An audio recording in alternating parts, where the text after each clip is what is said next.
지난주 동창회 연말 모임에 갔다. 어느 모임이든 단체 사진 하나는 필수인데 어찌 된 일인지 다들 사진 찍기에 시큰둥하다. 나이 50, 늙은 얼굴을 굳이 확인하고 싶지 않단다. 다들 자기는 사진빨이 안 받는다고 말하지만 슬프게도 사진은 거짓말을 안 한다.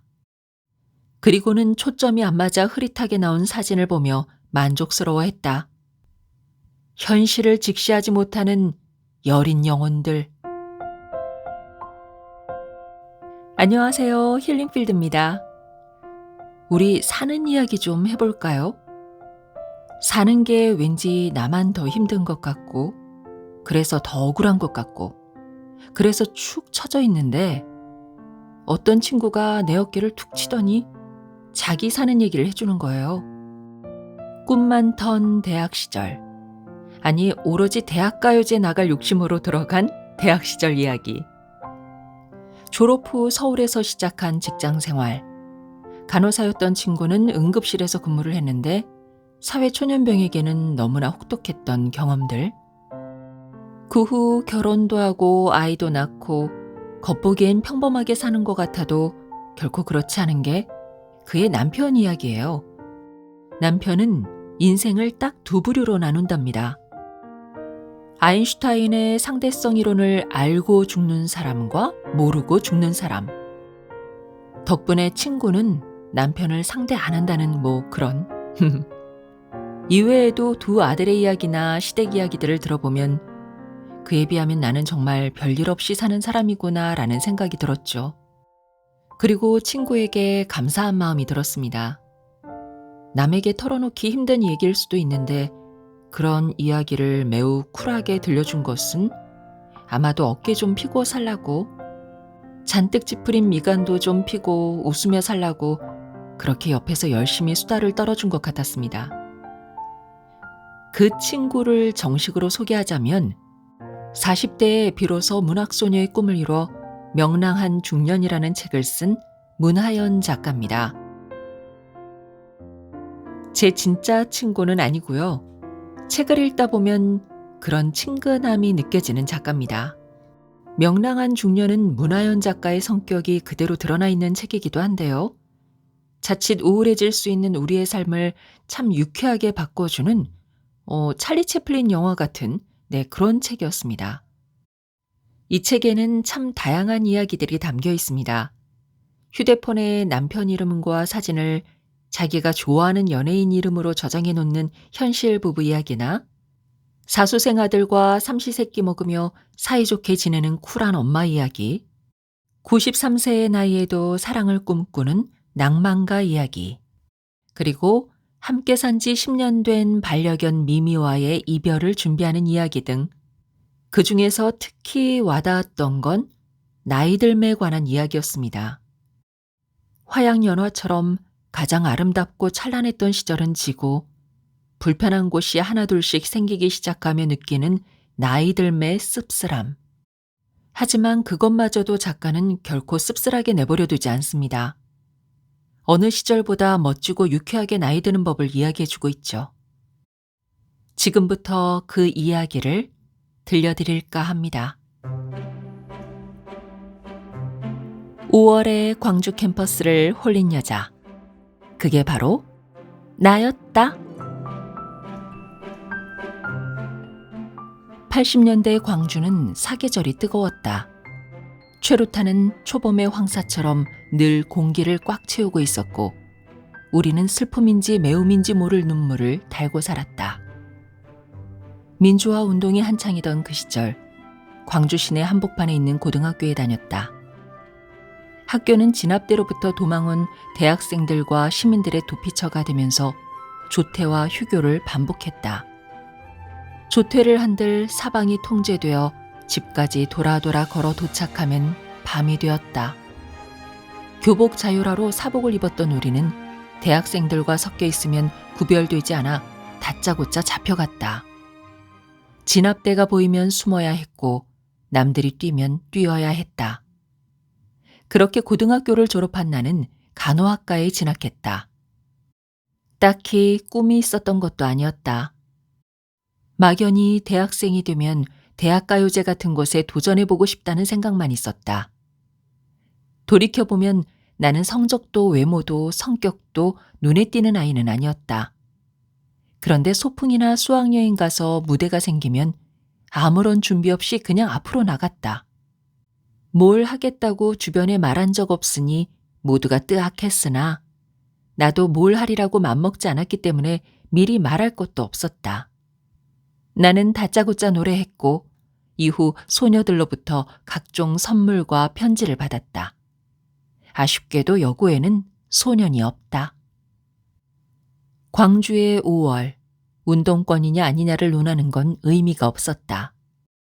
우리는 그 공기 속에 살고 있었고 개인적인 일이 있을 때를 제외하곤 민주화 운동에 참여했다. 그날도 집회를 계획하는 인파를 뚫고 교문을 빠져나오는데 유독 눈에 띄는 대자보가 있었다. 캠퍼스송 경연대회. 빼앗긴 들에도 봄은 오듯이 진압버스로 둘러싸인 대학에도 축제는 왔다. 나는 홀리듯이 신청서를 냈다. 학기초라 모든 게 낯설고 친구도 별로 없던 터라 축제의 꽃 캠퍼스송 경연대회에 나 홀로 참가했다. 도착해보니 솔로는 거의 없었다. 다들 동아리에서 3355 민중가요를 창작했거나 기존 민중가요를 아카펠라나 사물놀이와 협연으로 편곡해서 준비해왔다. 내 손에는 내가 직접 녹음한 조잡한 반주. 전주나 간주는 크게 틀어서 녹음하고 노래 부분은 최대한 줄여서 녹음한 그 조잡한 반주가 담긴 카세트 테이프만 덜렁이 썼다. 포기하고 갈까 말까 잠시 고민했다. 그러다 이것조차 하지 못하면 가요제에는 영영 못 나갈 것 같은 생각이 들었다. 어차피 아는 사람도 별로 없는데 노래 한 곡 한들 아무도 기억 못할 거라는 생각으로 버티던 중 내 차례가 왔다. 진행요원에게 테이프를 건네고 반주가 나오기를 기다렸다. 대강당을 꽉 채운 인파가 악기 하나 없이 혼자 나온 여학생에게 집중되며 일순간 정막이 흘렀다. 왜 그랬는지 모르겠지만 나는 웃음이 나왔다. 아마 어색해서 그랬던 것 같은데 내가 웃으니 관객도 웃었다. 30년이 지났지만 나는 그때 그 순간이 지금 이 순간보다 더 선명하다. 나는 노래를 불렀고 노래가 끝이 났다. 끝인사를 하려고 고개를 숙였다가 드는 순간 내 귀가 먹먹했다. 어디서 전쟁이 난 줄 알았다. 함성과 박수가 끊이질 않았다. 나는 인기상을 받았고 압도적인 남학생들의 지지에 힘입어 대상 수상자와 함께 앙코르 노래를 했다. 축제마저 비장했던 그 시절, 그 비장함을 무장해제시킨 곡은 19살 여학생이 부른 심수봉의 그대와 탱고를 이었다. 지금 생각하면 내가 미친 듯. 그 다음 날 나는 학교에서 스타가 되어 있었다. 민중가요나 이문세 노래에 내 노래가 섞여 점심시간에 흘러나왔다. 같은 과 친구들은 깜짝 놀라 호들갑을 떠는데 나는 가수는 안 되겠구나 생각했다. 아니 왜 내가 부를 때 들리는 목소리랑 녹음된 목소리는 이렇게 다르지? 수업이 끝나고 강의실에서 나가는데 누군가가 나를 찾아왔다. 법학과 다닌다는 그는 내 공연을 봤다며 커피 한잔 하고 싶단다. 대학생이 되었다고 갑자기 어른이 되는 것도 아닌데 어른스럽게 행동하느라 진땀이 났다. 그렇게 찾아온 그는 이후 매일 찾아왔다. 이 여자가 내 여자다 라는 대자보가 교문 앞에 일주일에 2번은 붙었고 만나주지 않자 집 앞에서 학교에서 자해소동까지 벌이는 게 다반사였다. 달콤 꼼냥 샤방샤방한 멜로를 꿈꿨던 나는 이후 졸업할 때까지 추격 액션 공포 스릴러물을 찍었다. 가요제는커녕 생존을 걱정해야 했으니 꿈은 물 건너 갔다. 졸업 후 친구와 서울로 올라왔다. 친구는 수술실에서 나는 응급실에서 일했다. 23금 격정 멜로를 찍어보겠다는 꿈은 고된 노동 앞에서 또다시 좌절되었다. 쉬어도 몽롱한 3교대 근무와 해도 쌓이기만 하는 일, 찢어진 환자 깨무고 나면 약물 중독 환자, 그를 위세척하고 나면 교통사고 환자. 아무리 뛰어다녀도 느리다. 몸이 여기저기 부딪혀 멍드는 건 예산일. 메디컬 드라마에 나오는 러브라인은 다 헛소리다.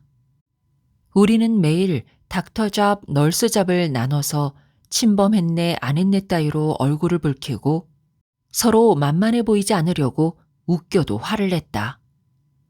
경력이 짧은 간호사들은 명절이나 연말 회식 때 일을 해야 했으므로 4년이 지난 후에 나는 처음으로 연말 단체 회식에 갔다. 유흥주점을 통째로 빌려 당일 근무자들을 뺀 병원장 이하 직원들이 모두 모였다. 부서별로 테이블에 둥그렇게 앉았다. 식전 행사가 끝나고 장기자랑 시간이 왔다. 1등 한 팀은 상금 30만 원. 테이블마다 누가 대표로 나갈지 정하느라 웅성거렸다. 몇몇 팀들은 무대를 중심으로 삥 둘러서서 합창을 했다. 팀을 병풍처럼 세우고 혼자서 돌고래 초음파 같은 고음을 질러대는 선수도 있었다. 나는 닥치고 솔로이다. 평소에 밝고 상냥하긴 했어도 술을 못 마시고 내 끼를 보여준 적도 없어서 황당해하는 응급실 선배님들에게 약속했다. 저 상금을 반드시 따다 드리겠습니다. 발목에 무리가 갈 수 있는 하이힐을 벗고 묶었던 머리를 풀었다. 밴드 마스터에게 내가 부를 곡을 알려준 뒤 무대 중앙에 선 나는 음악이 나오기도 전에 정체 모를 웨이브를 시작했다. 조명은 나를 취하게 하고 성실함은 타인을 기쁘게 한다. 손뼉을 쳐야 할지 웃어야 할지 헷갈린 순수한 영혼들이 허공을 떠다녔다. 마돈나의 라이커 버진 노래가 끝났을 때 나는 우리 팀 테이블 위에 있었고 손에 든 맥주는 어디에 뿌렸는지 빈병이었다. 문화 충격을 받은 병원장은 정신이 혼미해져서 상금 50만 원을 내게 주었다. 업무에 복귀한 나는 이후 3명의 직원으로부터 쪽지를 받았다. 그중 가장 불쌍해 보이고 나 아니면 구제해줄 사람이 없을 것 같은 인간의 손을 잡았다. 나는 나이팅게일이니까.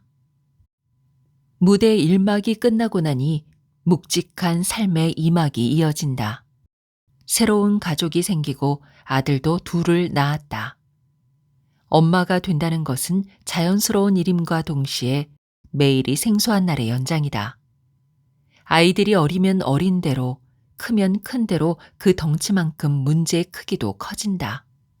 산 넘어 산이라고 그렇게 산을 넘다 보니 아이들은 성인이 되었고 내 나이도 50이 되어간다. 생각이라는 것을 할 겨를도 없이 몸을 움직여야 했던 지난한 시간들이 23년을 훌쩍 넘었다. 안타깝게도 2막 삶의 무대는 내게 중앙을 내어주지 않는다. 그래서 숨이 턱까지 차고 내가 아무것도 아닌 것처럼 느껴지는 초라한 날이면 이 기억들을 꺼내와 그 마음의 연고처럼 바른다. 누구나 자기를 버티게 하는 기억 한 자락. 유난한 날이면 하늘을 보며 하쿠나 마타타 주문을 건다. 그리고 감히 다시 화양연화를 꿈꾼다.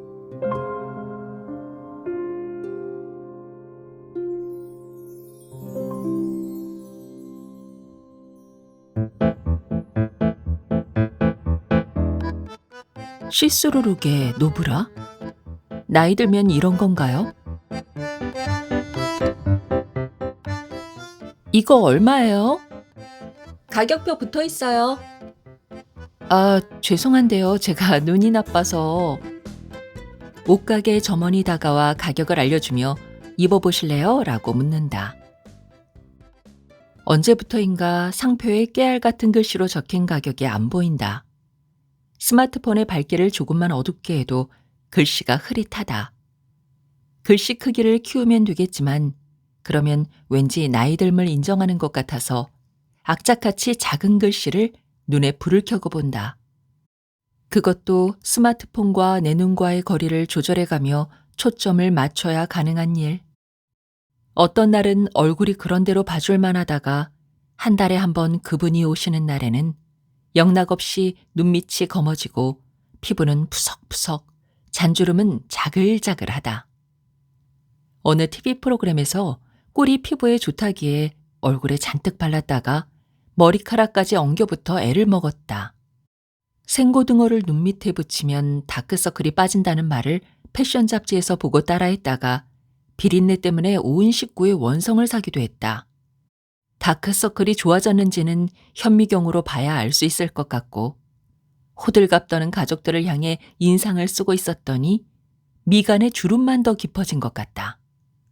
피부과에도 가보았다. 친구 따라 강남 간다고 셋이서 갔다. 친구들이 상담받을 때 난 그냥 옆에 앉아만 있었다. 의사는 친구 얼굴을 이리저리 살펴보더니 몇 가지 시술을 한꺼번에 받는 패키지를 권했다. 보톡스와 물광주사를 섞어 얼굴 전체에 주입하는 일명 동안주사와 레이저 시술, 피부 마사지를 한꺼번에 받는 상품이란다. 얼굴에 광이 좔좔 흐른다는 말에 솔깃했다. 더군다나 셋이 같이 하면 10% 할인을 해준단다. 여배우들은 다 맞는다는 말도 덧붙였다. 할인이라는 말에 친구들이 눈빛으로 내게 무언의 압박을 보냈다. 한 달 동안은 광까지는 아니지만 살짝 얼굴색이 좋았던 것 같다. 하지만 발가락이 저절로 오그라드는 전기 고문에 가까운 레이저 시술과 바늘지옥에서나 경험할 것 같은 얼굴 전체에 촘촘히 놓는 주사는 2번 다시 경험하고 싶지 않다. 50만 원 투자해서 그 고통을 견뎠지만 그것에 비해 효과 기간은 너무 짧았다. 그래도 귀는 잘 들린다. 문제는 말귀를 잘 못 알아듣는 것이다. 다행히도 친구들도 다 고만고만해서 선문답처럼 서로 알아듣고 각자 해석해 대화가 이루어진다. 마치 서로 다른 언어로 이야기하는 외국인들이 그럼에도 말이 통하는 경지랄까? 나중에야 서로의 의도를 파악하고는 아 하고 탄성을 지른다. 가끔은 바보들끼리 이야기하는 것 같아 웃음이 난다. 메멘토라는 영화에서 주인공은 단기 기억 상실에 걸려 자신의 기억을 문신과 사진, 메모로 남긴다. 요즘 내게도 절실한 것들이다. 리모컨을 들고 리모컨을 찾으러 다니는 것은 예사이다. 외출할 일이 있어서 차를 몰고 나갔다가 그냥 집으로 돌아온 적도 있다. 가는 중간에 어디 가는지 깜빡하고 습관처럼 집으로 돌아온 것이다. 공연을 같이 보러 가기로 한 내 친구는 지난 여름 다급히 전화해서 브래지어를 깜빡하고 안 입고 나왔다며 아직 출발 안 했으면 하나 챙겨 나오라고 내게 부탁했다. 속이 살짝 비치는 실크 블라우스에 노브라라니. 항상 나보다 한 발 더 나가서 내 실수를 묻히게 하는 좋은 친구다. 개그에서나 나오는 일들이 일상이 되었다. 친구들을 만나 이런 이야기를 하면 너도 나도 더 센 스토리가 줄줄 나온다. 어느덧 40대 후반. 청춘은 지나가고 그 끝자락에서 마지막 남은 한 조각을 손가락에 쥐가 나도록 붙잡고 있다. 100세 시대임을 감안하면 아직 50세 안쪽이니 전반전이 끝나지 않았다고 말할 수도 있다. 하지만 인생의 마지막 몇 년을 요양원에서 보낼 걸 생각하면 아무리 내 나이가 어때서를 부르짖어 보아도 찬란한 청춘이란 게 아득해지곤 한다. 나이의 앞자리가 3으로 바뀔 때의 상실감과 4로 바뀔 때의 좌절감을 잊지 못한다. 이제 세상 다 산 늙은이가 된 것 같아서 누군가 나이를 물어보면 잘못한 것도 없는데 괜히 부끄럽다는 생각이 들었다. 옷도 더 캐주얼하게 입고 머리도 최신 스타일을 따랐다. 어머, 40대로 안 보여요. 라는 말을 듣는 게 좋았고 그러고 싶어 애를 썼다. 하지만 고려시대 우탁이 쓴 탈로가에 백발이 제 먼저 알고 지름길로 오더라 라는 마지막 구절처럼 지름길로 달려오는 나이를 어쩔 수 없다. 다행스럽게도 청춘이 가니 자유가 왔다. 20대에는 직장 생활하느라 30대에는 아이 둘을 키우며 일하느라 40대 중반까지도 아내로, 엄마로, 며느리로, 딸로 사느라 정신없이 보냈다. 물론 지금도 그렇게 살고 있지만 어느 순간부터 팽팽하기만 하던 삶의 장력이 느슨해졌다. 아이들은 20살 전후가 되었고 나도 더 이상 직장에 다니지 않으니 내 시간이 많아졌다. 관심 있던 수업에 참여하고 공연을 보며 가족 아닌 친구들과 여행도 다닌다. 청춘과 자유를 맞바꾼 것 같다. 고진감래라더니 지금 내게 주어진 이 황금 같은 시간이 너무 좋다. 아직은 무릎이 아프지 않아 마음껏 다닐 수 있고 조금은 경제적 여유가 생겨서 하고 싶은 것 할 수 있고 먹고 싶은 건 먹을 수 있다. 어린 시절에는 동네에서 50대 전후에 누군가가 돌아가셨다는 말을 들으면 죽어도 여한이 없는 나이라고 생각했었다. 내게는 절대 오지 않을 그런 나이랄까. 그런데 그런 나이가 되고 보니 얼굴에 주름이 자글자글해도 눈이 좀 침침해도 자꾸 뭘 까먹어도 청춘이 한창일 때보다 지금이 훨씬 좋다. 나이 듦을 받아들인다는 것은 어떤 의미일까?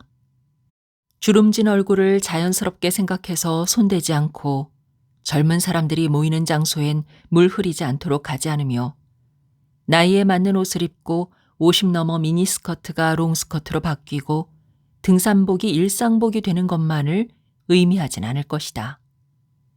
나이 듦을 받아들인다는 것은 아마도 무리하지 않는다는 게 아닐까?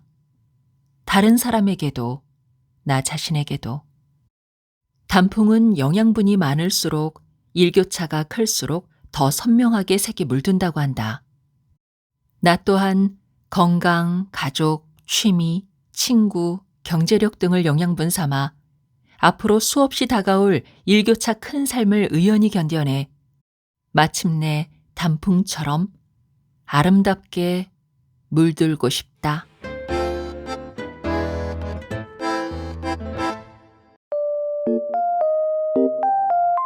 지금까지 평단에서 펴낸 문하연 작가의 명랑한 중년이었습니다.